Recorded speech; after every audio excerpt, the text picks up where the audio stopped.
Hello साथियों, स्वागत है आपके अपने YouTube channel art with Pravinder में। आज की वीडियो में हमने रेखाओं से संबंधित उन सभी महत्वपूर्ण प्रश्नों को कवर करने की कोशिश की है जो पहले किसी न किसी एग्जाम में आ चुके हैं या फिर आने वाले एग्जाम में आ सकते हैं। तो चलिए शुरू करते हैं आज की वीडियो। सबसे पहला प्रश्न है हमारा, वो चिन्ह जिसकी कोई लंबाई, चौड़ाई अथवा मोटाई नहीं होती उसको हम कहते हैं। तो यहाँ पर हमारे पास चार ऑप्शन है। ऑप्शन ए है हमारे पास रेखा, इसके बाद ऑप्शन बी है हमारे पास कोण, ऑप्शन सी है बिंदु और जो ऑप्शन डी है वो है उपरोक्त सभी। तो इसका जो सही ऑप्शन है वो है बिंदु।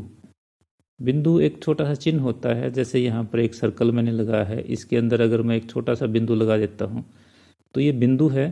इसकी ना कोई लंबाई होती, ना कोई चौड़ाई होती, ना कोई मोटाई होती। इसी चिन्ह को हम बिंदु कहते हैं। अगला प्रश्न है हमारे पास, दो बिंदु हैं, उन दोनों बिंदुओं के बीच की कम से कम दूरी को क्या कहेंगे। यहाँ भी चार ऑप्शन है। पहला ऑप्शन है रेखाखंड, दूसरा है वक्र रेखाखंड, तीसरा है समानांतर रेखाखंड और जो चौथा ऑप्शन है उपर्युक्त में से कोई नहीं। तो इसका जो सही ऑप्शन है वो है ऑप्शन ए रेखाखंड। अगर हम दो बिंदु लें, जैसे एक बिंदु हम यहाँ ले लेते हैं, इस बिंदु का नाम मैं रख देता हूँ ए, और दूसरा बिंदु मैं यहाँ ले लेता हूँ, इस बिंदु का नाम मैं रख देता हूँ बी।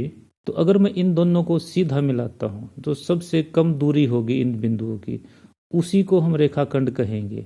परंतु अगर इन बिंदुओं को मैं कुछ इस प्रकार से मिला देता हूँ तो ये चाप के आकार का हो जाएगा और इसको हम रेखाखंड न कहकर चाप कहेंगे। इनको थोड़ा सा और मैं स्पष्ट कर देता हूँ। जैसे वक्र रेखाखंड है, वक्र रेखाखंड आपका कुछ इस प्रकार से होता है। वक्र का मतलब होता है टेढ़ा मेढ़ा। इसके बाद है समानांतर रेखाखंड। समानांतर रेखाखंड का मतलब होता है, अगर एक रेखाखंड आपने लिया है और इसी के समानांतर दूसरा रेखाखंड आपने लिया है तो इन दोनों रेखाखंडों को हम समानांतर रेखाखंड कहेंगे, क्योंकि इनके बीच का जो अंतर होता है वो हमेशा समान मिलेगा। वैसे भी जो समानांतर शब्द है ये दो शब्दों का मेल है, समान जमा में अंतर, यानी कि जिन रेखाखंडों के बीच का अंतर समान है उनको हम समानांतर रेखाखंड कहते हैं। और जो डी ऑप्शन है, इसको अगर आप ध्यान से देखोगे तो इसके अंदर एक शब्द है उपर्युक्त। ये पहले प्रश्न के अंदर मैंने इसको जानबूझकर गलत लिखा है, यहाँ पर मैंने शब्द लिखा था उपरोक्त। मोस्टली बच्चे जो है उपरोक्त शब्द ही लिखते हैं, जबकि हिंदी के रूप में हम देखें तो उपरोक्त शब्द आपका गलत होता है। ये सही शब्द है उपर्युक्त। और काफ़ी एग्जाम में ये प्रश्न आता है, उपरोक्त शब्द आपको दे दिया जाता है और ये पूछा जाता है कि ये सही है या गलत है।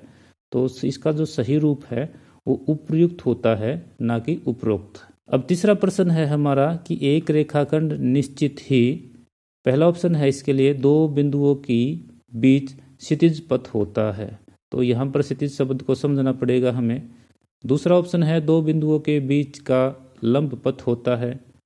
तीसरा है दो बिंदुओं के बीच का विकर्णीय पथ होता है और दो बिंदुओं के बीच का निकटतम पथ होता है। अब रेखाखंड के बारे में हमने जो दूसरा प्रश्न था इसके अंदर हमने देखा था कि ये दो बिंदुओं के बीच की कम से कम दूरी होती है। तो वो दूरी कौन सी होती है? क्षितिज पथ क्या होता है, सबसे पहले ये देख लेते हैं। क्षितिज का मतलब होता है जहाँ पर हमें पृथ्वी और आकाश मिलते हुए दिखाई देते हैं उसको क्षितिज कहते हैं।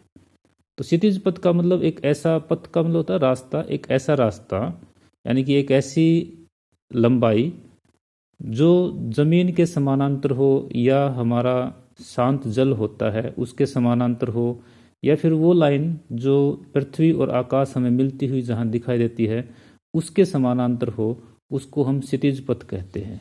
यानी कि ये कुछ इस प्रकार से होगी, यूं। दूसरे ऑप्शन में जो लंब पथ है, लंब का मतलब होता है जो क्षितिज के ऊपर 90 डिग्री कोण बनाए, यानी कि जो ऊपर से नीचे या नीचे से ऊपर की तरफ आए, इस प्रकार के लाइन को हम बोलते हैं लंब पथ। विकर्णीय पथ का मतलब होता है, जैसे आपने कोई भी चतुर्भुज देखी होगी, इस चतुर्भुज के आमने सामने किनारों को अगर हम मिलाते हैं तो इसको विकर्ण बोलते हैं। तो विकर्ण के अंदर जो लाइन होती है वो तिरछी होती है, यूं होती है, इसको बोलते हैं विकर्णीय पथ। और जो चौथा ऑप्शन है वो कहता है दो बिंदुओं के बीच का निकटतम पथ होता है। यानी कि अगर एक बिंदु आपका यहाँ है, दूसरा बिंदु अगर आपका यहाँ है, इन दोनों बिंदुओं को अगर हम मिलाते हैं तो जो बिल्कुल सीधा रास्ता जाएगा वो ही आपका रेखाखंड कहलाएगा। अगर हमने कोई ऐसा रास्ता चुन लिया जो इससे लंबा है, घूम फिर के जाएगा, तो वो एक रेखाखंड नहीं कहलाएगा। दो बिंदुओं के निकटतम पथ को रेखाखंड कहते हैं। तो इसका जो ऑप्शन डी है ये सही है। प्रश्न नंबर 4 है, किसी नोकदार वस्तु से लगाया गया चिन्ह किसका आभास कराता है। तो ये जो पहला प्रश्न है हमारा उसी का रूप है। अगर किसी नोकदार वस्तु से कोई चिन्ह लगाते हम तो वो बिंदु रूप में ही होगा, उसकी मोटाई नहीं होगी। हमारा जो 5वां प्रश्न है उसके अंदर है कि एक रेखाखंड के कितने अंत बिंदु होते हैं। तो एक रेखाखंड हम ले लेते हैं, ये हमारा रेखाखंड है। अगर आप इसको ध्यान से देखोगे तो बहुत से बच्चे कहते हैं कि ये जो स्टार्टिंग का पॉइंट है इसको आरंभिक बिंदु मान लिया जाता है, और जो ये लास्ट में जो पॉइंट है इसको कहते हैं कि ये अंत बिंदु है। परंतु इन दोनों ही बिंदुओं को हम आरंभिक बिंदु मान सकते हैं। ये जरूरी नहीं है कि स्टार्टिंग इसकी इधर से ही हो या फिर अंत इस तरफ हो। तो इन दोनों बिंदुओं को हम आरंभिक बिंदु भी कहते हैं और इन दोनों बिंदुओं को हम अंत बिंदु भी कहते हैं। तो जब एक रेखाखंड के अंत बिंदु पूछे जाते हैं तो वो 2 होंगे। तो इसका ऑप्शन बी सही है। प्रश्न नंबर 6 है हमारा, इनमें से किसकी लंबाई को हम माप सकते हैं। 4 ऑप्शन है हमारे पास, रेखा, रेखाखंड और किरण, और जो चौथा ऑप्शन है वो है उपर्युक्त सभी। तो इनके बारे में मैं आपको बता देता हूँ। जो रेखा होती है, रेखा को हम कुछ इस प्रकार से दिखा देते हैं। इसके दोनों तरफ एरो मार्क होते हैं, यानी कि तीर के निशान होते हैं। इन तीर के निशान का मतलब होता है कि ये इस तरफ भी बढ़ती है और इस तरफ भी बढ़ती है, दोनों तरफ ये बढ़ेगी, यानी कि इसकी कोई निश्चित लंबाई नहीं होती है। दूसरी तरफ जो इसका ऑप्शन सी है किरण, किरण कुछ इस तरह से होगी।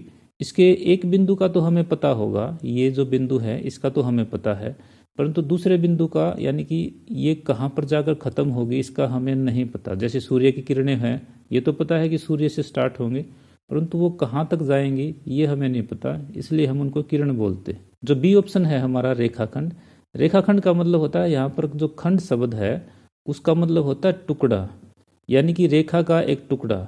ये जो हमारी रेखा है जो हमने यहाँ पर ली थी, अगर हम इसका एक टुकड़ा ले ले, जैसे यहाँ से लेकर यहाँ तक का एक टुकड़ा ले लेते हैं, तो इसकी एक निश्चित लंबाई होगी और इसी को हम कहेंगे रेखाखंड।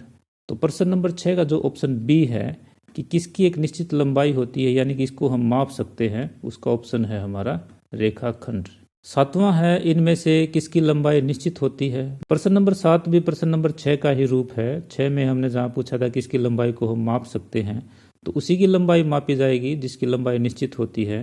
तो इसका ऑप्शन बी है, ये सही है। रेखाखंड की लंबाई निश्चित होती है, इसी कारण हम इसको माप सकते हैं। 8वां प्रश्न है, एक रेखा का निश्चित भाग क्या कहलाता है।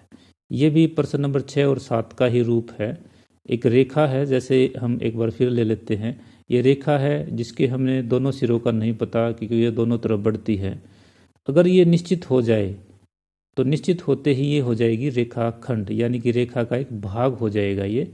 तो इसका सही ऑप्शन बी है। प्रश्न नंबर 9 है, रेखाखंड का माप क्या कहलाता है। तो रेखाखंड का माप लंबाई कहलाएगा, इसका ऑप्शन ए ठीक है।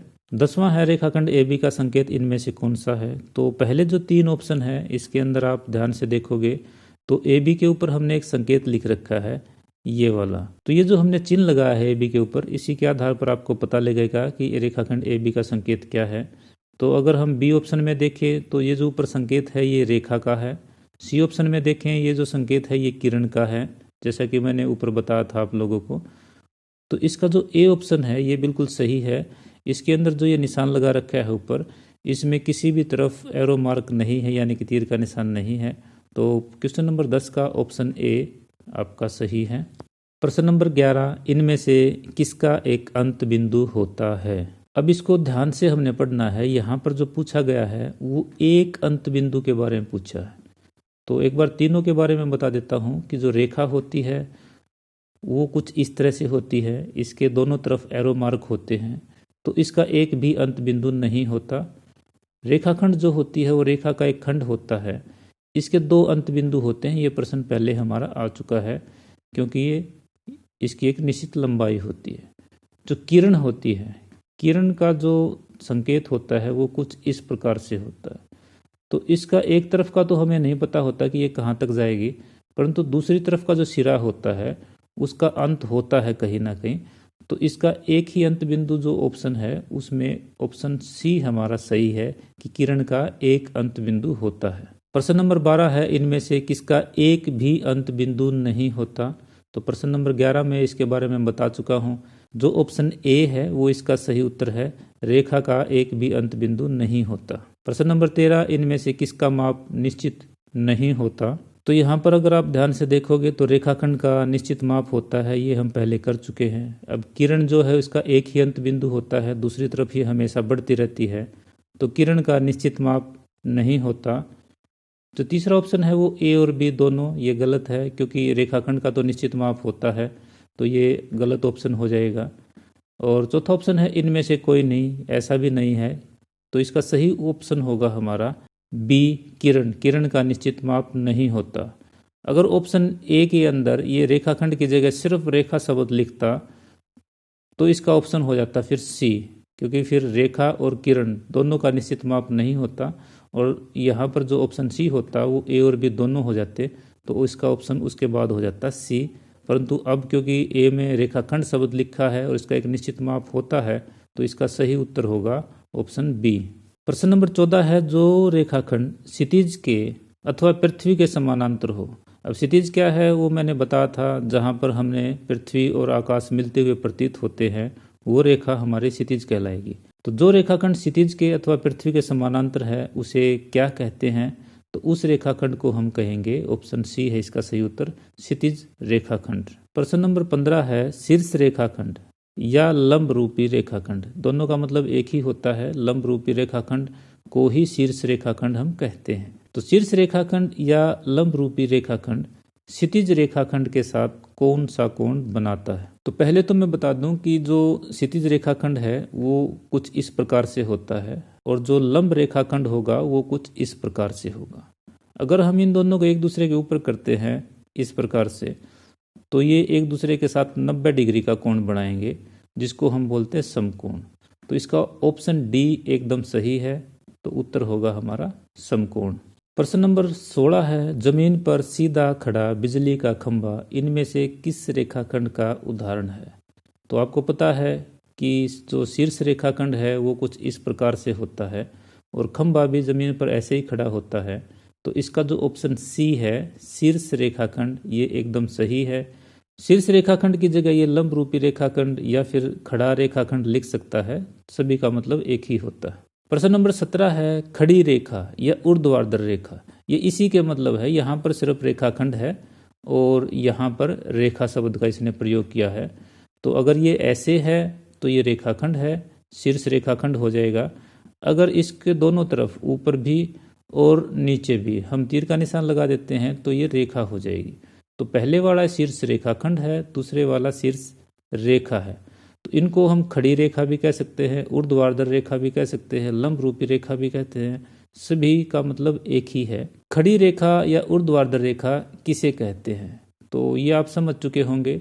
पहला ऑप्शन है वो रेखा जो नीचे से ऊपर की ओर हो, तो यही ऑप्शन आपका बिल्कुल सही है, जो ऊपर से नीचे की तरफ होगी वो हमारे शीर्ष रेखा या ऊर्ध्वाधर रेखा या खड़ी रेखा कहलाएगी। अगर अगला ऑप्शन देखें, जो रेखा दाएं से बाएं की ओर हो उसे क्या कहेंगे, तो ये हमारी क्षितिज रेखा होगी, ये कुछ इस प्रकार से होगी, तो इसको हम क्षितिज रेखा बोल लेंगे। 18वां क्वेश्चन है, दो समानांतर रेखाओं के बीच की दूरी होती है। अब समानांतर रेखाएं क्या होती हैं पहले ये देख लेते हैं। समानांतर शब्द दो शब्दों का मेल है, समान जमा में अंतर, यानी कि जिनके बीच का अंतर, जिन रेखाओं के बीच का अंतर हमेशा समान हो, उन्हीं रेखाओं को हम समानांतर रेखाएं कहते हैं। तो ऑप्शन ए आपका बिल्कुल सही है, समानांतर रेखाओं के बीच की दूरी हमेशा समान होगी। 19वां प्रश्न है, समानांतर रेखाएं आपस में कितने स्थानों पर काटती हैं। तो इसका ऑप्शन जो सही है वो होगा एक भी नहीं, क्योंकि दोनों रेखाएं समानांतर होंगी, उनके बीच का अंतर हमेशा समान होगा, तो वो एक दूसरे को कभी भी नहीं काटेंगी। प्रश्न नंबर 20 है, दो असमानांतर रेखाएं आपस में कितने स्थानों पर काटती हैं। अब यहाँ पर असमानांतर रेखाएं हैं, यानी कि जिनके बीच का अंतर असमान हो, यानी कभी ज़्यादा हो कभी कम हो। तो ये आपकी एग्जाम्पल के तौर पर हम देख लेते हैं, जैसे एक रेखा ये है और एक रेखा ये है, मैंने इसको रेखाखंड की तरह खींचा है, आप इनको रेखा बना सकते हैं कुछ इस प्रकार से। तो ये दोनों एक दूसरे के साथ कितनी जगह पर काटती हैं, तो इसका उत्तर होगा, आप यहाँ पर देख सकते हैं कि इन दोनों रेखाओं ने एक दूसरे को एक ही जगह पर काटा है, तो इसका ऑप्शन ए एकदम सही है, 1। प्रश्न नंबर 21 है, वो कौन सी रेखाएं होती हैं जिनको आगे बढ़ाने पर कोई भी कोण नहीं बनता? तो कोण तभी बनता है जब दो रेखाएं आपस में एक दूसरे को काटती है। अब यहाँ पर कोण बना ही नहीं, कोण नहीं बना तो इसका मतलब एक दूसरे को काटेंगे भी नहीं। कौन सी रेखाएं हैं जो एक दूसरे को नहीं काटती? वो रेखाएं होती है समानांतर रेखाएं। तो इसका जो उत्तर डी है, ऑप्शन डी है, वो हमारा एकदम सही है। समानांतर रेखाएं एक दूसरे को कभी भी नहीं काटेंगी, तो ना ही ये एक दूसरे के साथ कोई कोण बनाएंगी। प्रश्न नंबर 22, छिपी हुई रेखाएं दिखाई देती हैं। तो छिपी हुई रेखाएं बिंदुदार दिखाई देगी। इस प्रश्न को समझने के लिए हम एक बार एक चित्र देख लेते हैं।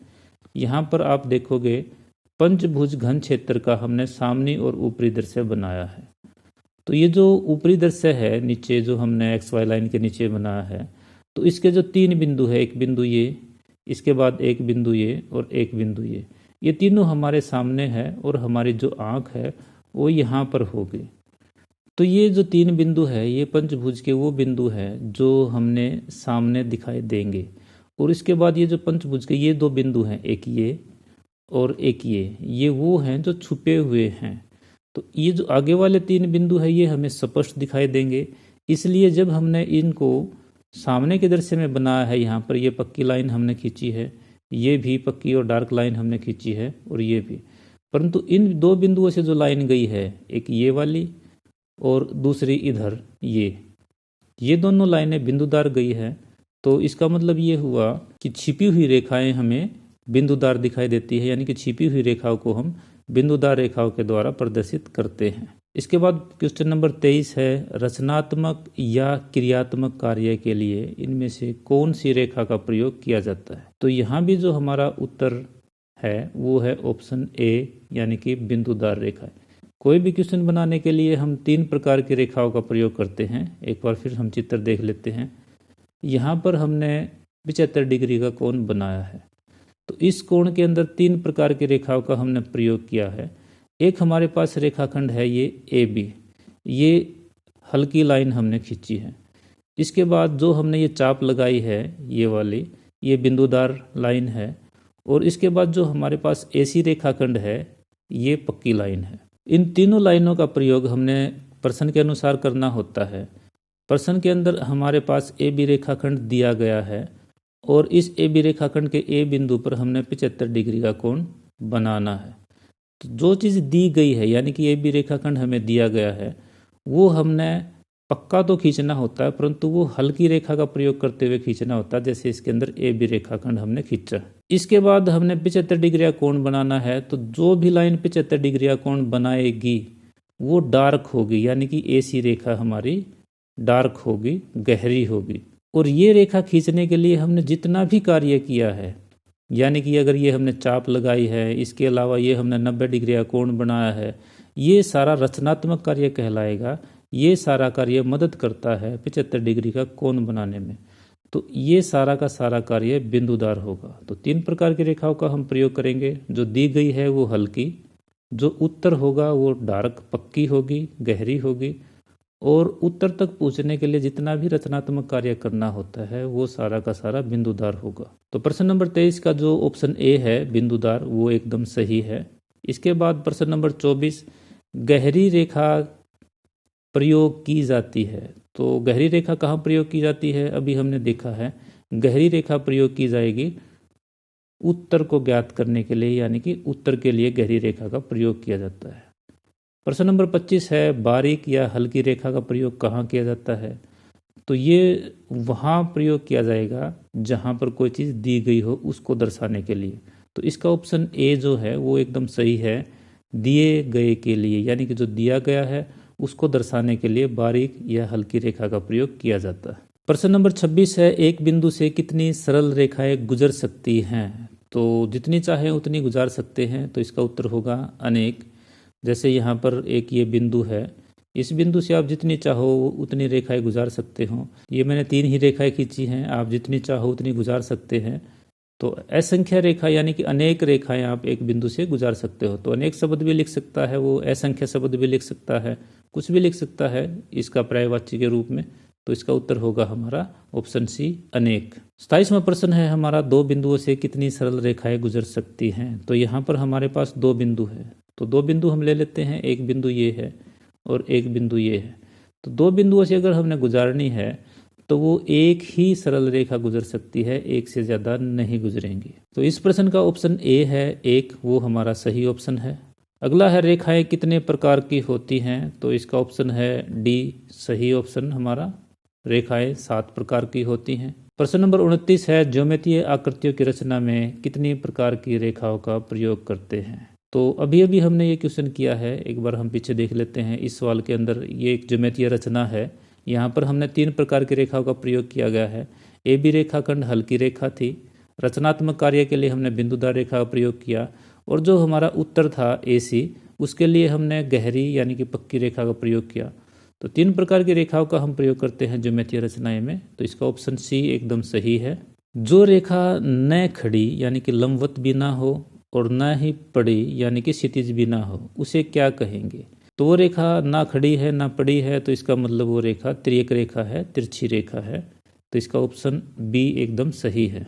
प्रश्न नंबर 31 है, किसी रेखा और उसके बाहर दिए बिंदु के मध्य कम से कम दूरी को कहते हैं। इसको भी समझ लेते हैं। जैसे हमारे पास ये एक रेखा है और ये इसके ऊपर एक बिंदु हमने ले लिया इस रेखा के बाहर। अब एक बिंदु से हमें पता है कि हम असंख्य रेखाएं खींच सकते हैं। तो जैसे हमने एक रेखा ये खींच ली, दूसरी की रेखा हम ये खींच लेते हैं, तीसरी रेखा हम ये खींच लेते हैं। तो ये जो नीचे हमारी रेखा थी और इसके बाहर ये जो हमारे पास बिंदु था, तो इस बिंदु की जो कम से कम दूरी है वो क्या कहलाएगी। तो वो दूरी हमारी कहलाएगी लंब दूरी, यानी कि ये जो सीधी लाइन आएगी, बिल्कुल सीधी जो लाइन आएगी, वही कम से कम दूरी होगी। और ये सीधी लाइन दी हुई लाइन के साथ 90 डिग्री का कोण बनाएगी। तो 90 डिग्री का कोण बनाएगी, तो इसका मतलब ये लंब दूरी हो जाएगी। ऑप्शन डी हमारा एकदम सही होगा। प्रश्न नंबर 32 है, किसी रेखा से बाहर किसी एक बिंदु से कितनी समानांतर रेखाएं खींची जा सकती है। तो इसका उत्तर भी एक ही होगा। वैसे तो ये हमारे पास एक रेखा है, इसके बाहर ये हमारे पास एक बिंदु हो जाता है। तो इस बिंदु से एक ही रेखा हम खींच सकते हैं जो इसके समानांतर होगी। बाकी अगर कोई हम दूसरी रेखा खींचते हैं, जैसे ये हम खींचते हैं, तो ये इसके असमानांतर हो जाएंगी। समानांतर रेखाएं आपकी सिर्फ एक ही होगी। तो इसका जो ऑप्शन ए है केवल एक, ये सही ऑप्शन होगा।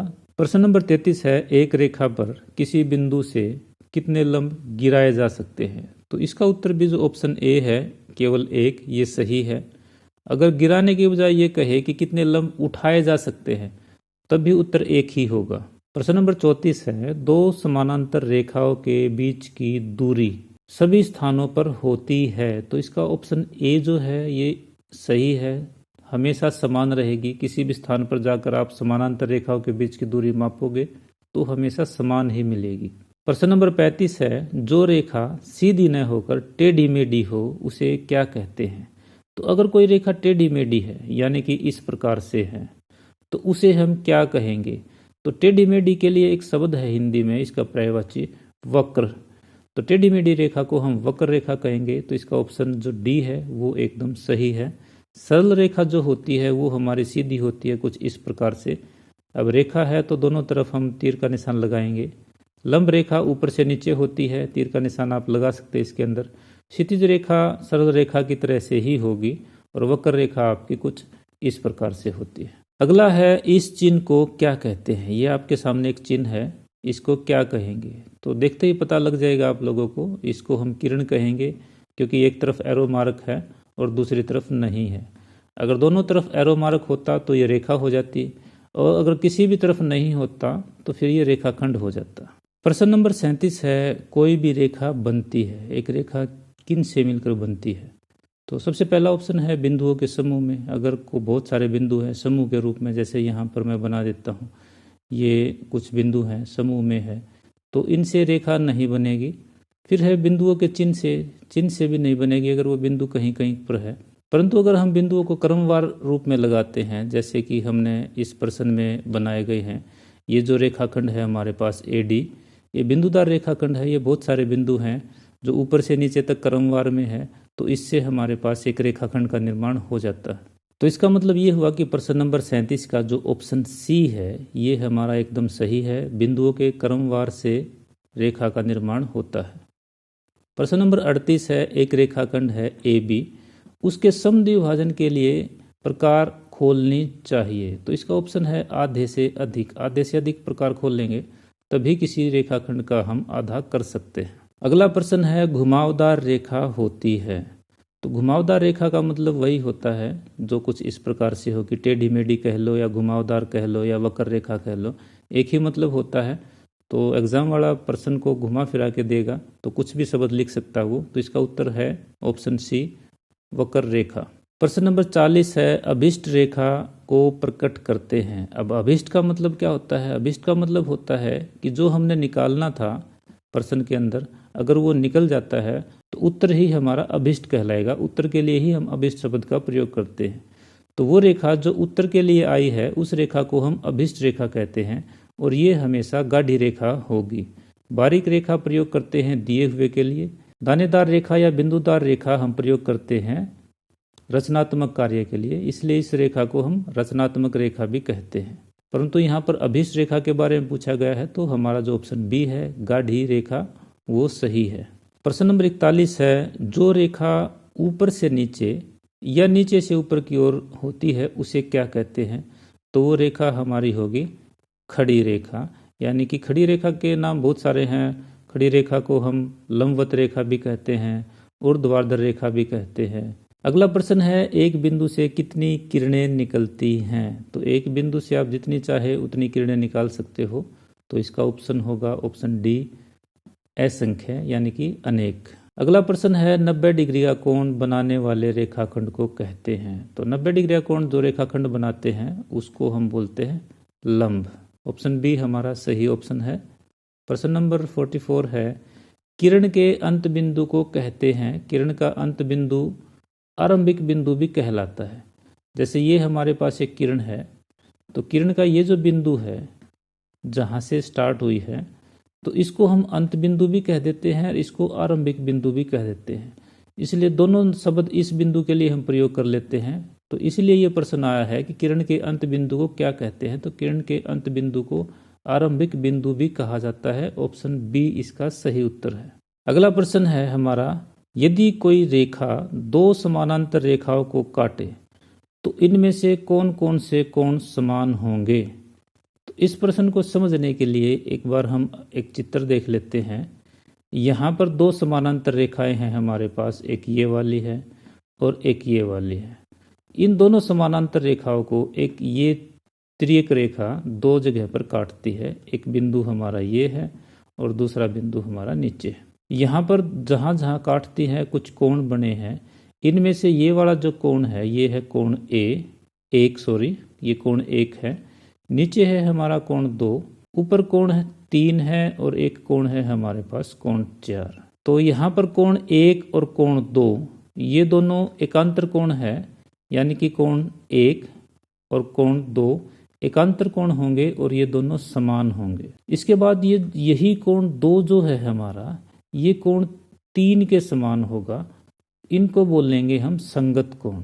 अब क्योंकि कोण 1 2 के समान भी है और कोण 2 3 के समान है, इसका मतलब ये दोनों कोण 1 और कोण 3 ये दोनों भी समान होंगे और इन कोणों को हम बोलते हैं शीर्षाभिमुखी कोण। तो अगर ऐसी सिचुएशन आती है जब दो समानांतर रेखाओं को एक तिर्यक रेखा काटती है तो वहाँ पर एकांतर कोण भी समान होते हैं, संगत कोण भी समान होते हैं और शीर्षाभिमुखी कोण भी समान होते हैं।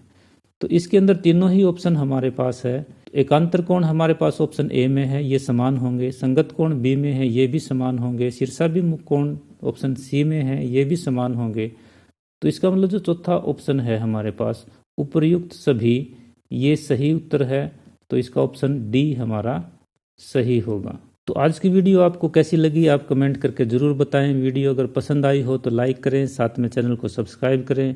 आज की वीडियो में इतना ही, अगली बार फिर मिलेंगे किसी वीडियो में। धन्यवाद।